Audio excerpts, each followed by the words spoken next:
Of Ayodhya. এইদিকে হচ্ছে নয়া ঘাট আর এই সাইডে হচ্ছে মেন ঘাট, মানে সরজু নদীর ঘাট। হনুমান গাড়ি টেম্পল প্রবেশদ্বার দিয়ে প্রবেশ করলাম। এখানে দেখো সুন্দর কার্পেট পাতা আছে।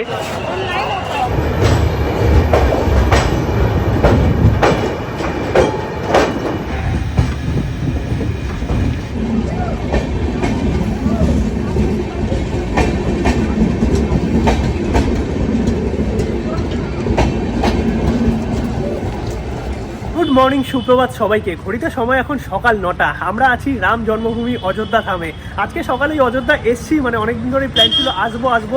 ফাইনালি অযোধ্যা এসে পৌঁছালাম আজকে সকালবেলায়। আর এর ইনফরমেশন, মানে কলকাতা থেকে অযোধ্যা আসা, সেটা কিন্তু আগের ব্লগে তোমাদের দেখিয়েছি। মানে কত টাকা খরচা হবে, কিভাবে আসবে, আসার পর অযোধ্যার কি ব্যাপার আছে, কোথায় থাকবে, কি হোটেলের ব্যাপার আছে, সব ইনফরমেশন কিন্তু আগের ব্লগে তোমাদের দেওয়ার চেষ্টা করেছি। আশা করি পার্ট 1 তো তোমরা সবাই দেখেছো। বেসিক্যালি কলকাতা থেকে অযোধ্যা আসার জন্য কিন্তু অনেক ট্রেন আছে, 2টো ডাইরেক্ট ট্রেন এবং বাকি ভায়া ট্রেন। সব ইনফরমেশন আগের ব্লগে দেওয়া আছে, সেটা দেখে নাও কলকাতা থেকে কি করে অযোধ্যা আসবে। আর এখন আছি আমি অযোধ্যা স্টেশনের সামনে।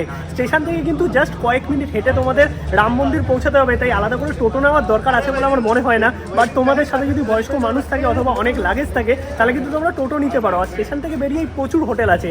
আমি যে গলিটাতে আছি এখানেও প্রচুর হোটেল আছে, ধর্মশালা আছে। মোটামুটি একজন দুজন যদি ধর্মশালায় থাকতে চাও 100-150 টাকায় তোমরা রুম পেয়ে যাবে। আর যদি ভালো হোটেল নিতে চাও তাহলে কিন্তু 500-600-1000 টাকার মধ্যে অনেক হোটেল আছে। মানে হোটেল থেকে শুরু করে ধর্মশালা, তোমাদের বাজেট অনুযায়ী সবকিছুই কিন্তু তোমরা এই রাম মন্দিরে আসলে বা রাম জন্মভূমি অযোধ্যাতে আসলে পেয়ে যাবে। কোনো অসুবিধা কিন্তু এখনো অবধি আমি ফেস করিনি। আর চারিদিকে প্রচুর পুলিশ আছে, মানে পুলিশ আধিকারিকরা কিন্তু তোমাদের সাহায্য করবে প্রতিনিয়ত রাম মন্দিরে সমস্ত দর্শনের জন্য, অথবা কোনো রকম যাতে তোমাদের প্রবলেম না হয় সেই সব কিছুই কিন্তু এনারা দেখছে। আর এখানে টোটো থেকে শুরু করে অটো সব কিছুই তোমরা পেয়ে যাবে। তাই আজকের ব্লগে রাম মন্দির তো দেখাবোই তোমাদের, আর তার সঙ্গে কোথায় কোথায় তোমরা ঘুরতে পারবে, এছাড়াও মানে অযোধ্যার সাইট সিনও দেখাবো। আর এই হচ্ছে নতুন অযোধ্যা ধাম রেলওয়ে স্টেশন, সুন্দরভাবে সাজানো। এখনো অনেক কনস্ট্রাকশনের কাজ বাকি। এইদিকে দেখতে পাচ্ছ, এখানে দেখো জলের ব্যবস্থা আছে। এইদিকে একদম নতুন, মানে সব কিছু নতুনভাবে রিনোভেট করা, পরিষ্কার পরিচ্ছন্ন। আর 1 নম্বর প্ল্যাটফর্ম তো দেখে বোঝাই যাচ্ছে না যে আমি এয়ারপোর্টে আছি নাকি রেলওয়ে স্টেশনে। দারুণ ব্যাপার করেছে। এই দেখো গেট নাম্বার দেওয়া এরকম সুন্দর। এই ওভারব্রিজ দিয়ে আমরা এখন ওই পারে যাবো। মানে তোমাদের কিন্তু 1 নম্বর থেকে বাইরের দিকে বেরোতে হবে। এইদিকে সিঁড়ি করা আছে দেখতে পাচ্ছ। আর বয়স্ক মানুষদের জন্য কিন্তু ওই সাইডটাতে ব্যবস্থা আছে, হয়তো সিঁড়ি বা লিফটের। আমি দেখতে পাচ্ছি যেটা ওই সাইডে লিফটের ব্যবস্থা আছে। এই আমরা বেরিয়ে পড়লাম অযোধ্যা ধাম রেলওয়ে স্টেশনের বাইরে। কত মানুষ এসছে দেখো। আর এই হচ্ছে রেলওয়ে স্টেশন, নতুন তৈরি অযোধ্যা ধাম রেলওয়ে স্টেশন। এখান থেকে আমাদের এখন বাইরে বেরোতে হবে। আর বাইরে বেরোলে কিন্তু তোমরা দেখতে পাচ্ছ এইরকম দিক নির্দেশ করা আছে রাম মন্দির যাওয়ার। সোজা বেরিয়ে যেতে হবে তোমাদের। আর তোমরা যদি এখান থেকে কোনো ট্রান্সপোর্ট নিতে যাও তাহলে কিন্তু একদমই সামনে থেকে পেয়ে যাবে। দেখো এখানে লেখা আছে ওয়ে টু শ্রীরাম মন্দির। সোজা আমাদের যেতে হবে। এই লাইন থেকেই কিন্তু তোমাদের কোনো অসুবিধা হবে না। মানে কোনো অসুবিধা হলে তোমরা কিন্তু এখানে পুলিশ আধিকারিকদের জিজ্ঞাসা করতে পারো, তারা কিন্তু সাহায্য করবে। এই যে লোকাল বাস চলছে দেখো, এই বাসগুলো কিন্তু নতুন চালু হয়েছে একদম এই রাম মন্দিরের জন্য। এখানে আরও টোটো থেকে শুরু করে অনেক কিছু চালু হয়েছে। আর বাস স্ট্যান্ড কিন্তু একদমই সামনে। এই যে স্টেশনের সামনেই দেখো, এই পাশে বাস স্ট্যান্ড। আর এই হচ্ছে নতুন অযোধ্যার এসি ইলেকট্রিক বাস। এবার আমাদের ওই পারটায় যেতে হবে। এইখান থেকে কিন্তু সোজা রাম মন্দিরের রাস্তা, ওইদিকে গেট আছে রাম মন্দিরের।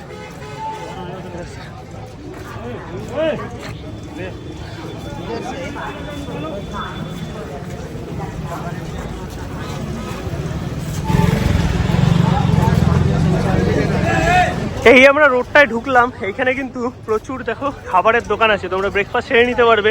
মিষ্টি প্যারা এগুলো পাওয়া যাচ্ছে, অটো আছে, টোটো আছে। তোমরা যদি না হেঁটে যেতে পারো তাহলে এগুলোর মাধ্যমেও কিন্তু তোমরা পৌঁছাতে পারবে। আর ভিড় দেখো, সেই ভিড়। আর একদম বাজেট ক্যাটাগরির হোটেল প্রচুর পাবে। আর ধর্মশালাতে তোমরা জানোই একদম রিজনেবল প্রাইসে সমস্ত কিছু আছে। এইটা আমি প্রোভাইড করে দিলাম। তোমরা যদি কেউ আসতে চাও এই কন্ট্যাক্ট নাম্বারে কিন্তু যোগাযোগ করে নিতে পারো। একদম স্টেশনের সামনেই ধর্মশালা। আর স্টেশন থেকে কিন্তু রাম মন্দির একটুখানি, মানে পায়ে হেঁটে তোমরা যেতেই পারবে। জাস্ট কয়েক মিনিট তোমাদের হেঁটে যেতে হবে। এইখানে খাওয়াচ্ছে প্রবাবলি। এই দেখো পার্কিং টু, মানে এই দিকটাই হচ্ছে পার্কিং। তোমরা যদি নিজের গাড়িতে আসো তাহলে কিন্তু তোমাদের গাড়ি এখানে পার্ক করতে হবে। এই যে এই সাইডে তোমাদের দেখিয়ে দিচ্ছি সবটাই। এখানে তো তোমরা নর্মাল খাবার পেয়েই যাবে, বাট প্রচুর কিন্তু সংস্থার তরফ থেকে এখানে সারা দিন ফ্রি অফ কস্টে খাওয়ানো হয়। এইদিকে পার্কিং আছে নিজেদের গাড়ি নিয়ে আসলে। আর এইদিকে দেখো খাওয়ানো হচ্ছে সকাল সকাল।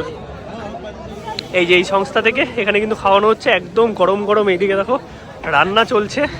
পুরো কাঠের জালে এই রান্না হচ্ছে, আর এইদিকে গরম গরম কিন্তু খাওয়ানো হচ্ছে। মানে সারাদিনই কিন্তু তোমরা এই ব্যাপারটাই অযোধ্যাতে পেয়ে যাবে, মানে খাবার দাবার নিয়েও কিন্তু তোমাদের কোনো অসুবিধা নেই। স্টেশন থেকে বেরোনোর পরে একদম কিন্তু সোজা রাস্তা ধরে তোমরা হেঁটে চলে যাবে, তোমরা কিন্তু রাম মন্দির পৌঁছে যাবে। আর রাম মন্দির ছাড়াও এখানে আরও দু একটা দর্শনীয় স্থান আছে, সরজু নদীর ঘাট আছে, সেগুলো সবটাই তোমাদের দেখাবো। এইদিকে যাচ্ছে রাস্তা কিন্তু শ্রীরাম মন্দিরের দিকে, আর এইদিকে দেখো এই গলিটার এখানে দেখতে পাচ্ছি প্রচুর হোটেল আছে। এদিকে কিন্তু বাজেট হোটেল যেমন পাবে সেরকম কিন্তু ভালো ভালো হোটেলও আছে এই সাইডে দেখতে পাচ্ছ। মানে স্টেশন থেকে বেরিয়ে তোমরা সব ধরনের বাজেট ক্যাটাগরি হোটেল পাবে, ধর্মশালা পাবে, তাই থাকা খাওয়া নিয়ে তোমাদের কিন্তু কোনো রকম অসুবিধা নেই। এই রাস্তাটা আসছে স্টেশনের দিক থেকে, আর এইদিকে দেখো ধর্মশালা আছে, এই গলিটা আছে যে এই গলিটার ভেতরে হোটেল আছে, আর এইদিকে সোজা যাচ্ছে রাম মন্দিরের দিকে রাস্তা। আর দুদিকে কিন্তু অনেক হোটেল যেমন পেয়ে যাবে, তেমন এরকম ছোট ছোট গলি আছে, এই গলির ভেতরেও কিন্তু অনেক হোটেল আছে, তাই তোমরা কিন্তু একটুখানি দেখে নেবে। এমন নয় যে তোমাদের বুক করেই আসতে হবে, হোটেল আমি অনেকেই দেখতে পাচ্ছি, তোমরা এখানে এসে দরদাম করে নিতে পারো। আর যদি ধর্মশালায় থাকতে চাও তাহলে আগে থেকেও বুক করে নিতে পারো, অথবা তোমরা যদি কোনো চেনা জানা হোটেল থাকে, এই দেখো এখানেও আছে। আর এইদিকে একটা টয়লেট আছে, ওইদিকে খাওয়ানো হচ্ছে, মানে সমস্ত কিছু কিন্তু অর্গানাইজ, এই জিনিসটাই খুব ভালো লাগলো। আর যদি অনেক লাগেজ থাকে, তোমরা যদি হোটেলে যেতে চাও তাহলে কিন্তু টোটো পেয়ে যাবে, টোটো করে তোমরা কিন্তু লাগেজ নিয়ে চলে যেতে পারবে। এই রাস্তাটা সোজা এলো হচ্ছে স্টেশনের দিক থেকে, জাস্ট 2 থেকে 3 মিনিট তোমরা হেঁটে আসবে, এই চকটা পেয়ে যাবে, এখানে দেখো হসপিটাল আছে। আর এই দিক থেকে তোমরা ডান দিকে যেতে হবে, ডান দিকে গেলে কিন্তু তোমরা রাম মন্দিরে প্রবেশ করতে পারবে। আর এইদিকে কিন্তু সমস্ত কিছু তোমাদের পড়বে, পুরো ভিড় দেখো এই দিকটাতে। আর এখানে লাইন পড়েছে, এটা কিসের লাইন পড়েছে? প্রবাবলি খাবারের লাইন। এইরকম কিন্তু সারাদিনই তোমরা বিভিন্ন জায়গায় বিভিন্ন সংস্থার তরফ থেকে খাওয়ানো হয়, তাই ফ্রি অফ কস্টে কিন্তু এই খাবার দাবার বা প্রসাদ তোমরা পেয়ে যাবে। এই যে দেখতে পাচ্ছ দুপুরবেলায় আমি তোমাদের দেখাবো কি থাকে। আর এই দিক থেকে সোজা কিন্তু রাম মন্দির যাওয়ার রাস্তা, আর দুধারে দেখো খাবার থেকে শুরু করে ফুড স্যালাড, কেনাকাটির জিনিস অনেক কিছু তোমরা পাবে, একদম সুন্দরভাবে অর্গানাইজ। এইদিকেও দেখো অনেক জায়গা আছে, কিন্তু এইখানেও কিন্তু হোটেল আছে প্রচুর, এই হোটেলেও খাওয়া দাওয়া করতে পারবে। আর তোমরা চাইলে কিন্তু এইরকম সংস্থা থেকেও খেতে পারবে। ব্যাটারির গাড়ির ব্যবস্থা আছে, যেগুলো করে তোমরা বিভিন্ন জায়গায় যেতে পারবে, এগুলো নতুন লঞ্চ হয়েছে। আর এই অযোধ্যাতে কিন্তু বর্তমানে এয়ারপোর্ট থেকে শুরু করে সমস্ত কিছু আছে, মানে নতুন রেলওয়ে স্টেশন যেমন আছে, নতুন এয়ারপোর্টও হয়েছে। এইখানে দেখো অনেক কিছু পাওয়া যাচ্ছে। এইটা কি পাওয়া যাচ্ছে? রাম মন্দিরের লাইটিং। राजस्थान है तो कितने का है भैया? ये लाइट वाला है, कितने का है? ये 350 का, ये 220 का बड़ा वाला। ये लाइट जलता है इसमें? ये लाइट जलता है। অনেক কিছু পাওয়া যাচ্ছে। ওইদিকে কি করতাল পাওয়া যাচ্ছিল, অনেক কিছু তোমরা কিনতেও পারবে। চলো আমরা একটু সামনের দিকে যাই, ভিড় তো বেশ ভালোই আছে। জয় শ্রীরাম, জয় হনুমান, জয় বজরংবলী। এইদিকে প্রসাদ পাওয়া যাচ্ছে, প্রসাদ নিতে পারবে। এই হচ্ছে রাম মন্দির যাওয়ার প্রবেশদ্বার, এখান থেকেই তোমাদের ঢুকতে হবে। আর এই সাইড থেকে বেরোচ্ছে, এইদিকে দেখো হনুমান গাড়ি কিন্তু এইদিকেই, আর রাম মন্দিরও এই সাইডে। চলো আমরা এখান থেকে ঢুকি।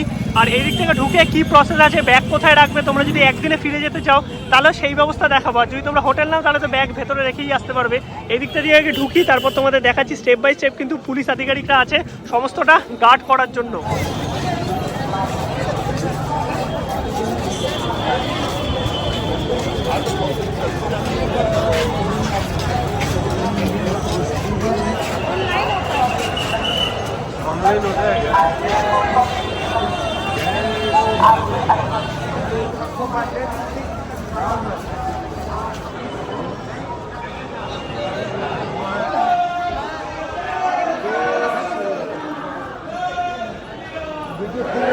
এই আমরা প্রবেশ করছি, মানে প্রবেশদ্বার দিয়ে প্রবেশ করলাম। এখানে দেখো সুন্দর কার্পেট পাতা আছে, আর এই কার্পেটের ওপর দিয়ে কিন্তু আমরা সবাই ভেতর দিকে ঢুকছি। এবার ঢোকার পর এখানে একটা সেকশন আলাদা থাকবে, যেখানে আমাদের ব্যাগ চেক করতে হবে, ব্যাগ রাখতে হবে, মোবাইল রাখতে হবে, আমি যতটা জানি। আর এইদিকে দেখো পাঞ্জাব ন্যাশনালের এটিএম আছে, এখানে বসার জায়গা আছে, বিশ্রামাগার আছে, আর ওইদিকে ওয়াশরুমও আছে, মানে টয়লেটও আছে এই সাইডে। এবার চলো আমরা যাই ওয়ে টু টেম্পল। সোজা দেখাচ্ছে, বাট আমাদের হয়তো এই দিকটায় লকার আছে। হ্যাঁ, এখানে আমাদের ব্যাগ রাখতে হবে, ব্যাগ চেক করে ভেতরটায় ঢুকতে হবে।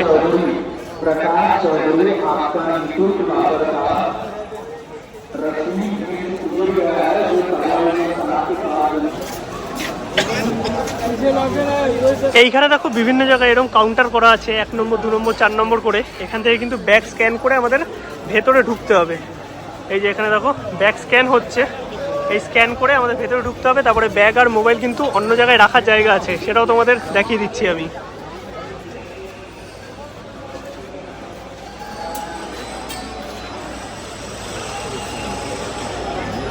এই যে এখানে সমস্ত ব্যাগ কিন্তু স্ক্যানিং হবে। लाइन बना के एक लाइन में चलते जाइए मोबाइल से এই আমরা ব্যাগ স্ক্যান করে ঢুকলাম ভেতরে। আর এখানে একটা জিনিস বলে রাখি, তোমরা যদি ব্যাগ নিয়ে আসো, ছোটো ব্যাগ হোক বা যাই হোক না কেন, লিকুইড কোনো জিনিস কিন্তু ব্যাগের মধ্যে রাখবে না। মানে এয়ারপোর্টে যেরকম সিস্টেম থাকে, লিকুইড কোনো কিছু চলবে না, ধারালো কোনো কিছু, কাঁচি ছুরি এই সমস্ত কোনো কিছু যাতে ব্যাগের মধ্যে না থাকে। যদি থাকে তাহলে কিন্তু ব্যাগ চেক করবে এখান থেকে, আর যদি পাওয়া যায় সেগুলো কিন্তু এখানে রেখে দেবে। তোমরা ভেতরে দর্শন করে আসার পর আবার নিয়ে তারপরে যেতে পারবে। তো এই রুলসটা কিন্তু এখানে আছে। আর সামনে প্রচুর ভিড়, তোমাদের দেখাই চলো। প্রচুর মানুষ এসছে, প্রচুর মানুষ। বেশ দারুণ লাগছে, দারুণ লাগছে। কি খবর, কেমন লাগছে? রাম জন্মভূমিতে এসে সত্যিকারের নিজেকে ধন্য মনে হচ্ছে। এই আমরা ভেতরটায় প্রবেশ করলাম, আর এখানে দেখো কিছু কাজ এখনো বাকি আছে, কনস্ট্রাকশনে চলছে। আর রাম মন্দির কিন্তু এমনভাবে বানানো, নতুন রাম মন্দির, যে তোমরা বাইরে থেকে কিছু দেখতে পাবে না, তোমরা ভেতরে ঢুকেই কিন্তু রাম মন্দির দর্শন করতে পারবে। আর তোমাদের ব্যাগ, মোবাইল ফোন সব কিছু এইখানে রাখতে হবে। আর জুতা কিন্তু রাখতে হবে এই সাইডে, এই যে র্যাক করা আছে দেখতে পাচ্ছ। আর এইখানে কিন্তু ফ্রি অফ কস্টে তোমরা জুতো এবং তোমাদের মোবাইল ফোন থেকে শুরু করে ছোট ব্যাগ বা বড় ব্যাগ এগুলো কিন্তু রাখতে পারবে। খুব বেশি বড় লাগেজ হলে সেটা কিন্তু এখানে রাখা যাবে না। এরকম পিঠের ব্যাগ বা ছোট ব্যাগ হলে এইখানে তোমরা ফ্রি অফ কস্টে রাখতে পারবে। চলো তোমাদের দেখিয়ে দিচ্ছি আমি। আর মন্দিরে ঢোকার রাস্তা কিন্তু ওই দিক থেকে, সবই দেখাবো, বাট হয়তো ভেতরের কোনো কিছু দেখাতে পারবো না, কারণ আমাদের ফোন রেখে যেতে হবে এখানে। এখন আর ভেতরে মোবাইল নট অ্যালাউ।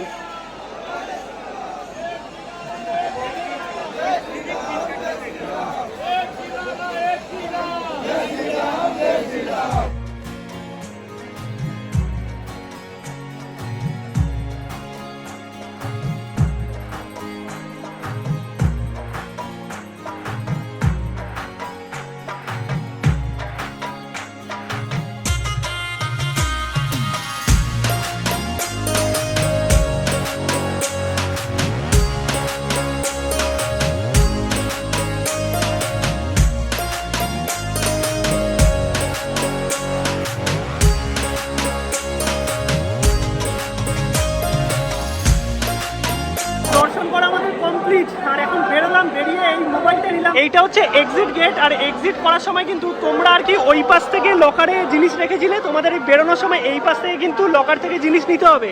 যে যেই কাউন্টারে আর কি জমা দিয়েছিলে সে সেই কাউন্টার থেকে কিন্তু জিনিস কালেক্ট করবে, মানে মোবাইল ফোন থেকে শুরু করে ব্যাগ সব কিছু। আর একটু সামনের দিকে তোমাদের দেখাই, এই সাইডে দেখো ফার্স্ট এডের জায়গা আছে। তোমাদের যদি কোনো প্রবলেম হয়, বিভিন্ন জায়গায় ফার্স্ট এডের জায়গা আছে, এরকম ডক্টররা বসে আছে মেডিসিন নিয়ে। আর এই সাইডে একটু তোমরা যদি চলে আসো, এখানে কিন্তু ওয়াশরুম আছে, লেডিস জেন্টস, জল খাওয়ার জায়গা আছে, ডাস্টবিন আছে। আর এটা হচ্ছে বড় একটা ওয়েটিং হল করা হয়েছে, এখানে তোমরা বসে কিন্তু রেস্ট নিতে পারবে। আমরা একটু ওয়েটিং হলে আর কি বসে আছি, হাঁপিয়ে গেছি। এত লাইন না, মোটামুটি তোমাদের আধা ঘন্টা 1 ঘন্টা লেগেই যাবে, ডিপেন্ড করছে ভিড়ের ওপর। এই যে প্রসাদ দিয়েছে সবাইকে একটা করে এরকম লাড্ডু, এটা কি বেসনের লাড্ডু মনে হয়। মন্দিরের এক্সিট গেট, এখান থেকে আমরা এন্ট্রি করেছিলাম, দর্শন করেছি। ওইদিকে সমস্ত জুতা চপ্পল সব কিছু রেখেছি ফ্রি অফ কস্ট। আর বেরোনোর সময় এই গেট দিয়ে বেরোতে হবে। আর মন্দির এমনভাবেই তৈরি না, জাস্ট মন্দিরের চূড়াটা পর্যন্ত তোমরা বাইরে থেকে দেখতে পাবে না ভেতরে না ঢুকলে। সকাল সকাল ঢুকেছিলাম তাই লাইন ছোট ছিল, এখন লাইন দেখো। এটা হচ্ছে মেন গেট, তোমাদের দেখিয়েছিলাম। সেই মেন গেটের এখানে এখন এত ভিড়, মানে সিরিয়াসলি তোমরা কিন্তু সকাল সকাল আসবে, ঠিক আছে? সকাল সকাল আসলে তোমরা অনেকটাই ফাঁকায় দেখতে পাবে বা দর্শন করতে পারবে। বাট অনেক দেরি হয়ে গেলে কিন্তু এই ভিড়ে দাঁড়িয়ে থাকতে হবে বাইরে থেকেই। ভেতরে তো তারপরে আছেই, মানে মোটামুটি 2-2.5 ঘন্টা হাতে নিয়ে চলো। বাকি কিছু কথা বলার আছে, একটা ফাঁকা জায়গায় গিয়ে তোমাদের বলছি। ভিড় দেখো জাস্ট। অলরাইট, তো দর্শন আমাদের কমপ্লিট। একটা ফাঁকা জায়গায় এসে দাঁড়ালাম। আর রামলালার মূর্তি সত্যিকারের খুবই সুন্দর, তোমরা সবাই দেখেছো মোটামুটি কম বেশি সোশ্যাল মিডিয়া, বা যখন উদ্বোধন হয়েছিল সেই টাইমে সবাইকে অ্যালাউ করেছিল ক্যামেরা। এখন বর্তমানে কোনো ক্যামেরা ভিতরে অ্যালাউ নয়। 2-2.5 ঘন্টা মতো লেগে গেল আমাদের টোটাল। তোমরা কিন্তু হাতে সময় নিয়ে আসবে, কারণ ভিড় বাড়ছে, ভিড় বাড়লে কতক্ষণ যে লাগবে তার কোনো ঠিক নেই। আর সকাল সকাল আসার চেষ্টা করবে। এবার কিছু কথা বলে রাখি, এখানে কিন্তু লেডিস এবং জেন্টস দুটো আলাদা লাইন আছে। তাই আমি বলবো তোমাদের সাথে যদি বয়স্ক মানুষজন থাকে বা তোমাদের সাথে যদি বাচ্চা থাকে, তাদের সাথে কিন্তু একটু সামলে। আর আমি বলবো একজনকে রেখে দিতে, যে আর কি সবটা চিনবে বা মোটামুটি সে বুঝতে পারবে সব কিছু। কারণ অনুসন্ধান কেন্দ্র তো বলতে হবে যে হারিয়ে গেছি, সেটা বোঝানোর জন্য, কারণ বয়স্ক মানুষগুলো অর্থ বোঝে না। তাই এই জিনিসগুলো কিন্তু আসলে মাথায় রেখো। আমি বলবো যদি লেডিস জেন্টস এরকমভাবে মিলিয়ে আসো, তাহলে লেডিসরা একটা কাউন্টারে মোবাইল রাখো, জেন্টসরা আরেকটা কাউন্টারে মোবাইল রাখো। যে যার মতো মোবাইল নিয়ে তারপরে কন্ট্যাক্ট করে নাও, এটা অনেক ভালো হবে। কারণ ওইখানে কিন্তু বেশ ঝামেলা হয়ে যাচ্ছে, মানে এসে প্রচুর মানুষকে আমি দেখেছি যারা নিজেদেরকে হারিয়ে ফেলেছে। এমনকি সুমিতার সাথে এটা হতে যাচ্ছিলো, মানে আমাদেরও এটা হতে যাচ্ছিলো। কারণ সুমিতাদের হয়ে গেছে প্রায় কতক্ষণ দাঁড়িয়ে আছে তুমি আমার জন্য? প্রায় 1 থেকে 1.5 ঘন্টা। ও ভাবছিল হয়তো আমার হয়ে গেছে, আমি কোথাও চলে গেছি, বাট আমি বলেছিলাম যে ওখানেই দাঁড়াবে আমি যতক্ষণ না আসছি। তো এই কোঅর্ডিনেশনটা যাতে তোমাদের মধ্যেও থাকে, মানে এমন কেউ থাকে যে আর কি সবটা বুঝবে, কারণ নালে কিন্তু হারিয়ে যাওয়ার চান্স প্রচুর আছে। আর আমি একটা কথা বলবো যে ভেতরে গিয়ে সব ছেলে মেয়ে একই হয়ে যাচ্ছে, যদি বয়স্ক মানুষ থাকে বা বাচ্চারা থাকে তারা হারিয়ে যাচ্ছে, এটা হ্যারাস হচ্ছে। তাই আমি বলবো 2 বা 3টে লাইন যাই থাকুক না কেন, ফ্যামিলি যাতে ফ্যামিলির সাথেই যায়, এটা ঠিক করা উচিত ম্যানেজমেন্টের দিক থেকে। বাকি পুলিশ দাদারা খুব ভালোভাবে এটাকে হ্যান্ডেল করছে আমি বলবো, মানে দাদারা এত ঠান্ডা মাথায় পুরো জিনিসটাকে সাজাচ্ছে, সত্যিকারে হ্যাটস অফ এই পুলিশ দাদাদের ভেতরে যারা আছে। আর অনেক কটা ধাপে ধাপে কিন্তু ভেতরে তোমাদের ঢুকতে হবে, প্রতিটা জায়গায় কিন্তু পুলিশ গার্ড দিচ্ছে এবং সিঙ্গেল লাইনে ভেতরে দর্শন করাচ্ছে। একদম সুষ্ঠুভাবে দর্শন হলো, কিন্তু ভেতরে কোনো পুজো হচ্ছে না বর্তমানে, তাই প্রসাদেরও কোনো ব্যাপার নেই, বেরোনোর সময় একটা করে লাড্ডু তোমাদের দেবে। এবার আমাদের করতে হবে একটু খাওয়া দাওয়া। খাওয়া দাওয়ার জন্য তো ফ্রি প্রসাদ বিভিন্ন জায়গায় পাওয়া যাচ্ছে, তার সঙ্গে কিন্তু প্রচুর খাবারের অপশন আছে, স্ট্রিট ফুড আছে, দোকান আছে, থালি পাওয়া যাচ্ছে, আর কেনাকাটিরও প্রচুর জিনিস আছে। এই দেখো এখানে ये 150 की और ये सब 250। ओके, और ये टेम्पल 250 का। এইখান থেকে কিন্তু আমরা একটা হনুমানজির মূর্তি নিলাম, এছাড়াও কিন্তু অনেক কিছু আছে। এই যেগুলো দেখো 40 টাকা, 20 টাকা, 30 টাকা এরকম ফটো আছে। এখানে রামলালার মূর্তি আছে। ये कितने का है? कितना? इसका 250 200 ये 300 का है, 300। ये 200 का है। ওকে, मतलब ভ্যারাইটি का है बहुत सारा। हाँ, कई वैरायटी है। আর আমরা কিন্তু এই যে হনুমানজির মূর্তি নিলাম, মা ওই যে ভিডিও কলে আছে মা বাবা, এটা পছন্দ করলে এটা 60 রুপিস। তো এরকম কিন্তু অনেক রকম জিনিস তোমরা পেয়ে যাবে, আর অনেক দোকান আছে, তোমরা নিজেদের মতো একটু দরদাম করে নেবে। যেমন অযোধ্যা ধাম স্টেশনের সামনেও খাওয়াচ্ছে, তেমন কিন্তু এই মন্দিরে যাওয়ার রাস্তাতেও খাওয়াচ্ছে। এই যে লাইন দিয়ে দেখতে পাচ্ছ সব জায়গায় রাজমা চাওয়াল খাওয়াচ্ছে। এরকম বিভিন্ন জায়গায় কিন্তু তোমরা ভিড় দেখতে পাবে, যেখানে কিন্তু সারা দিন এরকম প্রসাদ বা বিভিন্ন সংস্থা থেকে খাবার খাওয়াচ্ছে ফ্রি অফ কস্ট। এই হচ্ছে মন্দিরের এখন ভিড় ঢোকার, দেখো জাস্ট সেই ভিড়। এই রাস্তা থেকে মেন মন্দিরে প্রবেশ করছে, আর ওই হচ্ছে দেখাচ্ছে হনুমান গাড়ি, এটাও কিন্তু তোমরা দেখে নিতে পারবে, হনুমানজির টেম্পল। এখানে আমরা এখন যাচ্ছি, চলো। এই যে পুরো ভিড় দেখতে পাচ্ছ, এটা কিন্তু যাচ্ছে হনুমান গাড়ির দিকে, মানে প্রচুর ভিড় হয়েছে। আর এরকম অনেক খাবারের দোকানও আছে, পুরো জায়গা কিন্তু ভেজ, মানে এখানে নন ভেজ কিন্তু কিচ্ছু পাবে না, সেটা তোমরা রেস্টুরেন্টে খাও অথবা নর্মালি খাও বা স্ট্রিট ফুড খাও, পুরোটাই ভেজ। জাস্ট ভিড়টা দেখো, সেই ভিড় এখনো কিন্তু, মানে দারুণ দারুণ। এই দিকেই আমরা এখন যাচ্ছি হনুমান গাড়ির দিকে। আর রাস্তায় যদি কোনো খাবার দাবারের ভালো জায়গা পাই সেখানে লাঞ্চটাও করে নেবো, কারণ লাঞ্চ এখনো করা হয়নি, সেই সকালে কচুরি খেয়েছিলাম। এখানে একটা দোকান থেকে কিন্তু আমরা নিলাম হচ্ছে ধোসা, এইরকম ধোসা পাওয়া যাচ্ছে 50 টাকা করে। তো এটাই হচ্ছে আজকে আমাদের লাঞ্চ হবে, কারণ ম্যাক্সিমাম জায়গায় এখানে কি বলতো পুরি সবজি, রাজমা চাওয়াল, তারপরে সিঙ্গাড়া, চা এগুলোই পাওয়া যাচ্ছে। আমাদের খাওয়া দাওয়া তো কমপ্লিট, ওই যে ওই দিক থেকে খেলাম। আর এই অপোজিটেও একটা কোনো সংস্থা থেকে কিন্তু এখানে দেখো খাওয়াচ্ছে, এই যে পুরো খাওয়ার ব্যবস্থা করা হয়েছে, এখানে হাত ধোয়ার ব্যবস্থা। তোমাদের একটু দেখিয়ে দিই আমি সামনের দিকটাতে। এই দেখো এখানে প্লেট রাখা আছে, প্লেট নিয়ে তোমরা নিজেদের মতো কিন্তু খেয়ে নিতে পারবে। এখানে খাবারে কিন্তু আছে, এদিকে দেখতে পাচ্ছি ভাত, ডাল, রাজমা চাওল, তার সাথে হচ্ছে পুরি সবজি। তো এই কিন্তু খাবারের ব্যবস্থা সব জায়গাতেই আছে। এইখানে দেখো দিক নির্দেশ করা আছে, হনুমান গাড়ি কিন্তু এই সাইডে, আর নয়া ঘাট যেটা আছে সেটা কিন্তু সামনের দিকে। এই হচ্ছে হনুমান গাড়ি টেম্পল। আর এইখানে ঢোকার জন্য কিন্তু তোমাদের জুতো চপ্পলগুলো এই আর কি সাইডে রাখতে হবে, মানে এই যে দেখতে পাচ্ছ সব প্রসাদের দোকান আছে লাইন দিয়ে, এইখানে কিন্তু তোমরা এরকম জুতো চপ্পল রাখতে পারবে, এখান থেকে প্রসাদ নিয়ে ভেতরে ঢুকতে পারবে। বাট এখানে কিন্তু ওরকম কোনো ব্যাপার নেই যে ব্যাগ ট্যাগ নিয়ে যাওয়া যাবে না, বাট ব্যাগ বা মোবাইল ফোন সেগুলো কিন্তু তোমরা চাইলে এনাদের কাছেও রেখে দিতে পারো, মানে যেখানে তোমরা আর কি পুজো দেওয়ার জন্য দাঁড়াবে। আর এই যে লাইন পড়েছে দেখতে পাচ্ছ, এই লাইন ক্রস করে তোমাদের কিন্তু হনুমান গাড়িতে যেতে হবে আর এখানে দর্শন করতে হবে। আর এই হনুমান গাড়ি থেকে আমরা বেরোলে এই যে এইদিকে দেখতে পাচ্ছ লতা মঙ্গেশকর চক কিন্তু সোজা, আর অযোধ্যা ধাম রেলওয়ে স্টেশন কিন্তু পড়বে ডান দিকে, মানে যেদিক থেকে আমরা এলাম। এবার চলো আমরা সামনের দিকে যাই, লতা মঙ্গেশকর চক এবং ঘাটের দিকে। আর লাইটিং শো কিন্তু সন্ধ্যেবেলা হয়, তার সঙ্গে হয় সন্ধ্যা আরতি ঘাটে, সবটাই তোমাদের দেখাবো। আর একটা জিনিস বলবো যে এই হনুমান গাড়ি বা নর্মাল জায়গাতে কিন্তু প্রচুর ভিড় আছে, তাই তোমরা কিন্তু মোবাইল ফোন সাবধানে রাখবে, কারণ বুঝতেই পারছো মোবাইল ফোন বা তোমাদের দামি জিনিসপত্র নিজের দায়িত্বে কিন্তু সুন্দরভাবে রাখবে, তার কারণ অনেক ভিড় আছে। আমরা এখন একটা জায়গায় ঢুকলাম, তো এখানে দেখো এই প্রসাদ খাওয়াচ্ছে। তো এই জায়গাটা বেশ সুন্দর লাগলো, জিলাপি মালপোর সাথে হয়তো খিচুড়ি আছে। এখানে দেখো লাইন দিয়ে সবাই নিচ্ছে, বিভিন্ন জায়গায় তো রাজমা চাওয়াল দেখলাম, বাট এখানে একটু ইউনিক ব্যাপার আছে। এটা আমাদের ওই ঘাটে যেতে পড়লো, মানে নয়া ঘাট যেতে তোমাদের এই জায়গাটা পড়বে। প্রসাদ নিলাম, বেসিক্যালি এখানে খিচুড়ি আছে, তার সাথে একটা জিলেপি আছে আর একটা মালপো আছে। এইখানে কিন্তু খাওয়াচ্ছে দেখতে পাচ্ছ, একদম ভর্তি মানুষ, মানে অগণিত মানুষ কিন্তু এই প্রসাদ গ্রহণ করছে। আর বিভিন্ন জায়গায় এইরকম কাউন্টার কিন্তু করা আছে।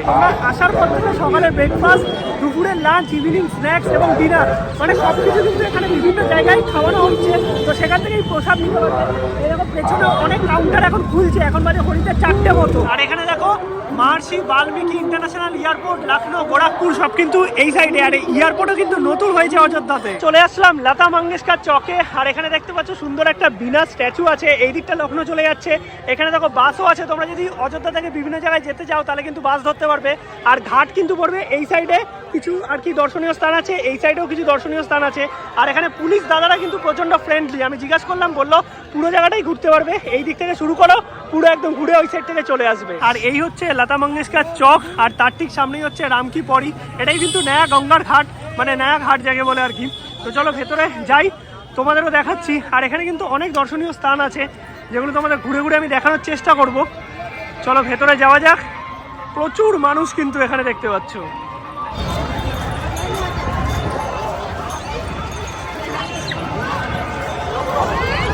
আর এই নয়াঘাটে কিন্তু করছে সবাই স্নান, দেখতে পাচ্ছ। ওইদিকে একটা বাঁধ মতো বানানো হয়েছে, অল্প অল্প করে জল ছাড়া হচ্ছে। আর এখানে জল কিন্তু খুব গভীর নয়, তোমরা মাঝ অব্দিও চলে যেতে পারবে, মানে হেঁটে এপার ওপর ক্রস করতে পারবে। জায়গাটা কিন্তু সত্যিকারে দারুণ লাগছে। আর সন্ধ্যেবেলায় হালকা ঠান্ডা ঠান্ডা হাওয়া দিচ্ছে। আর এখানে কিন্তু চেঞ্জিং রুমও আলাদা করে করা আছে। আর এই যে জায়গাটা আছে এইটা কিন্তু হয়ে উঠেছে পুরো, দেখতে পাচ্ছ, পিকনিক স্পট। সবাই কিন্তু স্নান টান করে এখানে সব খাওয়া দাওয়া করছে। I love Ayodhya. এইদিকে হচ্ছে নয়াঘাট আর এই সাইডে হচ্ছে মেন ঘাট, মানে সরজু নদীর ঘাট। এই হচ্ছে সরজু নদীর ঘাট। আর এখানে কিন্তু হয় বোটিং, তোমরা চাইলে এখানেও স্নান করতে পারবে। আর আলাদা নয়া ঘাট বানানো হয়েছে, সেখানেও স্নান করতে পারবে। এই যে বোটিং করা হচ্ছে দেখতে পাচ্ছ, বোটিং এর জন্য কিন্তু যদি শেয়ারিং এ করো 100 টাকা নেয়। আর বোট পুরো ভাড়া করতে মোটামুটি 800-900 টাকা মতো নিয়ে নেয়। এখানেও কিন্তু একটা ক্যাফে আছে দেখতে পাচ্ছি। এইদিকে হচ্ছে গাড়ির ব্রিজ, ওইদিকে রেল ব্রিজ। বেশ দারুণ লাগছে, ঠান্ডা ঠান্ডা হাওয়া দিচ্ছে। আর এইখানে কিন্তু সন্ধ্যেবেলা হয় আরতি 6টার সময়, তোমাদের দেখাবো।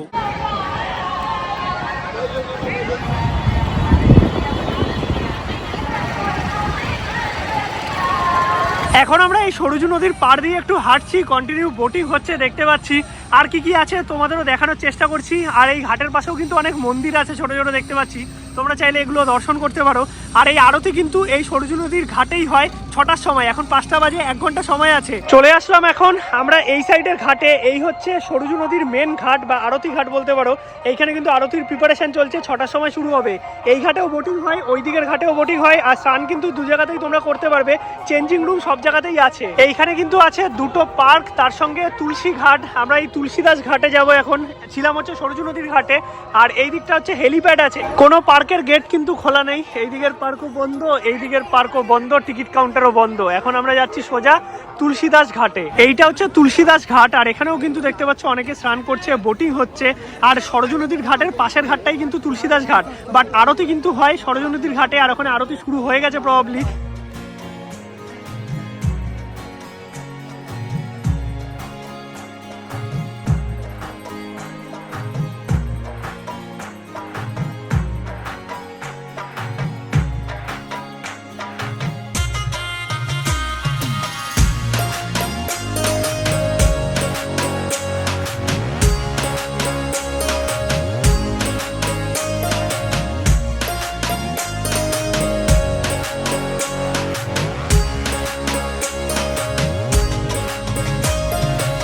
এখানে কিন্তু আমরা আরতি দেখলাম। আর এসে কিন্তু এই আঙ্কেল আন্টির সাথে দেখা হয়ে গেছে। ভালো আছেন তো? একদম আমাদের ভিডিও দেখে বলছে কলকাতা থেকে। একদম কলকাতা, হাওড়া।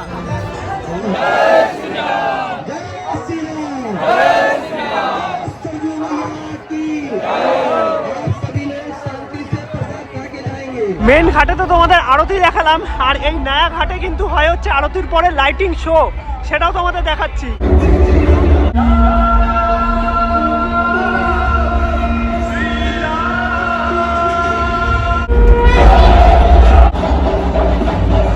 শেষ হলো কিন্তু এই নয়া ঘাটে লাইটিং শো। আর ওদিকে আরতি শেষ হবে আর কি মোটামুটি ধরো ওই 6:45 নাগাদ, তারপরেই কিন্তু এখানে শুরু হবে। এটা মোটামুটি 5 মিনিটের জন্য হয়। জাস্ট দারুণ এক্সপিরিয়েন্স ছিল সত্যিকারের। মানে আমি কিছু দেখাতে পেরেছি, কিছু দেখাতে পারিনি, কারণ কপিরাইট সং চলছিল। বাট ইনস্টাগ্রামে চলে আসো তোমরা জার্নি উইথ বিজিতে, সেখানে আমি টোটালটা স্টোরিতে আপলোড করে দেবো। তাহলে মোটামুটি আমাদের অযোধ্যা ধাম ঘোরা কমপ্লিট, তোমাদেরও দেখালাম, আশা করি তোমাদেরও ভালো লাগলো। আর এখন আমরা কিন্তু বেরোবো, আমাদের ট্রেন আছে জম্মু তাওয়াই কলকাতা এক্সপ্রেস, মানে যেই ট্রেনে আমরা এসেছিলাম সেই ট্রেনেই আমরা ব্যাক করবো। করবো। আর এই ট্রেন কিন্তু মোটামুটি ওই 8:30 9টা নাগাদ অযোধ্যা ধাম স্টেশন থেকে ছেড়ে যায় কলকাতার উদ্দেশ্যে। এই আমরা গঙ্গা আরতি থেকে বেরোচ্ছি, আর এখানে কিন্তু লাইন দিয়ে দেখো বেরোনোর পথটাতে প্রচুর খাবারের দোকান আছে। এখানে সবই ভেজ পাবে, বাট প্রচুর খাবার দাবার পাবে। এখান থেকে কিন্তু তোমরা খাওয়া দাওয়াটা করতে পারবে, অনেক অপশন আছে। ভেজ মোমো 10 পিস 40 টাকা। খেয়ে বলো আজকে ফুড ব্লগে এই চ্যানেল হয়ে যাবে। আস্তে আস্তে গরম আছে। এখানে কিন্তু স্টিমও আছে, ফ্রাইডও আছে। কত ভালো। ভেতরে এটা কিসের স্টাফিং দেওয়া আছে বুঝতে পারছি না, সয়াবিন বা ভেজিটেবল কিছু দেওয়া আছে। স্টাফিং নেই, শুধু আটাই আছে, একটু বেশি কোটিং, মোটা দেখে বোঝা যাচ্ছে। এখন আমরা যাচ্ছি অযোধ্যা ধাম স্টেশনের দিকে। আর দুটো জিনিস আমরা মিস করেছি, মানে দর্শনীয় স্থান তোমাদেরও দেখানো হয়নি, কারণ একদিন এতটা পসিবল নয়। আমরা তো থাকছি না আজকে এখানে। জানকী মহল আর দশরথ মহল কিন্তু এখানে আছে, তোমরা কিন্তু সেটা দেখে নিতে পারবে একটুখানি ডিস্টেন্সেই। চলে এসেছি আমরা অযোধ্যা ধাম রেলওয়ে স্টেশনে। আর হেঁটে হেঁটেই কিন্তু পুরো অযোধ্যা ভ্রমণ হয়ে গেল। আমাদের ঢুকতে হবে হচ্ছে এই সাইড থেকে, এই দিকটা হচ্ছে এক্সিট, আর এন্ট্রি করতে হবে এই সাইড থেকে। তোমরা যদি টিকিট কাটতে যাও, টিকিট কিন্তু এই সাইডেই আছে। আর বাইরে বোর্ড দেওয়া আছে, সেখানে সব ট্রেন দিয়ে দিচ্ছে। দেখো কত সুন্দর করে সাজানো, মানে দারুণ লাগছে এই অযোধ্যা ধাম রেলওয়ে স্টেশনটা। এই গেট নাম্বার 1 দিয়ে আমরা ঢুকবো। এখানে কিন্তু অনেক হনুমান আছে, তো একটু সাবধানে সবকিছু। এই হচ্ছে নতুন অযোধ্যা ধাম রেলওয়ে স্টেশনের ভেতরটা, পুরো এয়ারপোর্টের মতো লাগছে। জাস্ট দেখো কত সুন্দর সাজানো। এখনো অনেক কাজ বাকি আছে, বাট দারুণ দারুণ। আমার মনে বেস্ট এইরকম প্ল্যাটফর্ম সত্যিকারের আমাদের ইন্ডিয়ার খুব কম জায়গায় আছে। আর আমাদের ট্রেন কিন্তু দিয়েছে জম্মু তাওয়াই কলকাতা এক্সপ্রেস, যেটা 1 নম্বর প্ল্যাটফর্মে আসবে। এই হচ্ছে ইন্ডিয়ার বিভিন্ন জায়গা থেকে কিছু স্পেশাল ট্রেন চলছে, সেই রকম একটা স্পেশাল ট্রেন। আমাদের হাওড়া থেকেও কিন্তু অযোধ্যা অবধি চলছে একটা স্পেশাল ট্রেন, প্রবলি মন্ডে করে, যেটা টিকিট কিন্তু তোমাদের হাওড়া থেকে বুক করতে হবে, অনলাইন পাবে না। ট্রেন আমাদের এখন বিশাল লেট। আসার কথা ছিল, মানে রাইট টাইম তো 8:30, বলছিল 9:25-এর মধ্যে ঢুকে যাবে। এখন দেখা যাচ্ছে 10:06। আমরা এই আইআরসিটিসি ফুড কোর্ট স্টেশনের ভেতরেই আছে। থালি নিলাম, ভেজ থালি, বসে গেলে 70 টাকা আর নিয়ে গেলে 80 টাকা। এটাই কিন্তু অরিজিনাল প্রাইস। ভাত আছে, তরকারি আছে, ডাল আছে, আচার, 2টো পরোটা, সাথে একটা দই দেয়, দইটা দেয়নি। আমাদের ট্রেন ঢুকছে অযোধ্যা ধাম স্টেশনের 1 নম্বর প্ল্যাটফর্মে। ট্রেন ঢোকার কথা ছিল 15:09, আর এখন বাজে 10:43।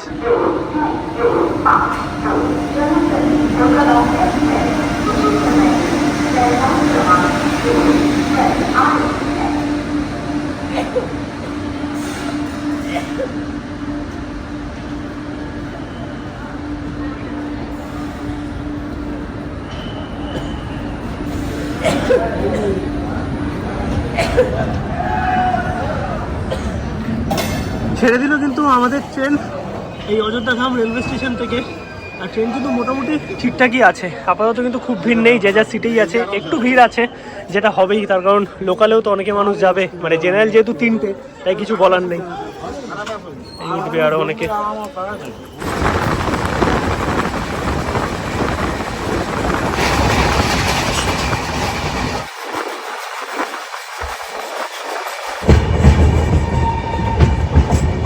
গুড মর্নিং সবাইকে। ট্রেন ছেড়েছিল অযোধ্যা থেকে, তারপর আর ব্যাক করা হয়নি। আমাদের সিট পড়েছে আপার আর মিডিল, তো আপারে উঠে ঘুমিয়ে পড়েছিলাম। ট্রেন একটুখানি আর কি বারাণসী অবধি এক ছিল, বাট তারপর কিন্তু একদম ফাঁকা হয়ে গেছে। আর এখন কিন্তু কোনো অসুবিধাই নেই। ট্রেন এখন আছে বারাসনাথে, আর আমাদের ট্রেন কিন্তু প্রায় 3.5 ঘন্টা লেট। হ্যাঁ, আমাদের ঢোকার কথা ছিল মোটামুটি 4টে নাগাদ কলকাতা, আবার দেখাচ্ছে এখন 6:45 বেজে যাবে। এবার দেখা যাক কতক্ষণে কি পৌঁছায়। এখনও অনেকটা জার্নি, বাট হালকা হালকা রোদ্রটা ভালো লাগছে, মানে ঠান্ডা তো ওইদিকে বেশ ভালো আছে। আমি বলবো তোমরা যারা রাম মন্দিরের দিকে যাবে বা জম্মুই যাও না কেন, চারিদিকে বরফ পড়ছে, প্রিকশন কিন্তু মাস্ট নিয়ে যেও। বারাসনাথের 1 নম্বর স্টেশনে দিয়েছে আমাদের ট্রেন জম্মু তাওয়াই কলকাতা, আর এই দিকে দিয়েছে হচ্ছে হাওড়া নিউ দিল্লি পূর্বা এক্সপ্রেস।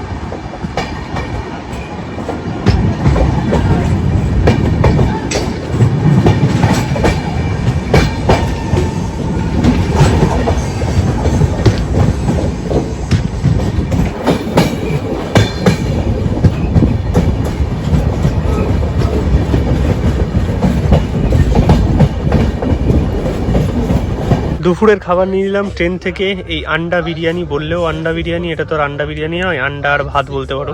ঠিকঠাকই আছে। এবার খেয়ে দেখি 100 টাকা দাম।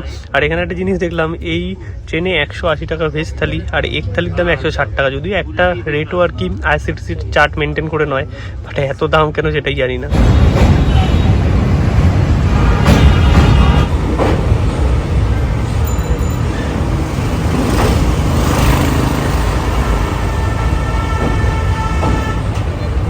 ফাইনালি আমাদের দীর্ঘ যাত্রা কমপ্লিট করে কিন্তু কলকাতা ঢুকে গেছি, মানে এক্ষুনি দক্ষিণেশ্বর ঢুকবে, ব্রিজে আটকে আছে। আর এখান থেকে দেখো দক্ষিণেশ্বরের ভবতারিণী মায়ের মন্দির দেখা যাচ্ছে, সেই দর্শনও তোমাদের করিয়ে দিলাম।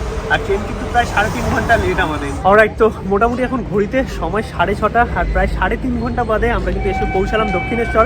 ট্রেন এখন ছেড়ে বেরিয়ে যাবে কলকাতা স্টেশনের উদ্দেশ্যে। আমরা দক্ষিণেশ্বর নেমে গেলাম, এখান থেকে মেট্রো ধরে নেবো, মেট্রো করে চলে যাবো বাড়ি। বাকি টোটাল সমস্ত ইনফরমেশন অযোধ্যা রাম মন্দির নিয়ে আশা করি তোমাদের দিয়েছি 2টো পর্বে। যারা দেখোনি দেখে নিতে পারো 2টো পর্ব, আশা করি তোমাদের সব কনফিউশন দূর হয়ে যাবে আর সহজেই তোমরা ঘুরে আসতে পারবে অযোধ্যার রাম মন্দির এবং দর্শন করতে পারবে রামলালার। বাকি দেখা হচ্ছে নতুন কোনো ব্লগে, ততক্ষণ সবাইকে টাটা, গুড নাইট।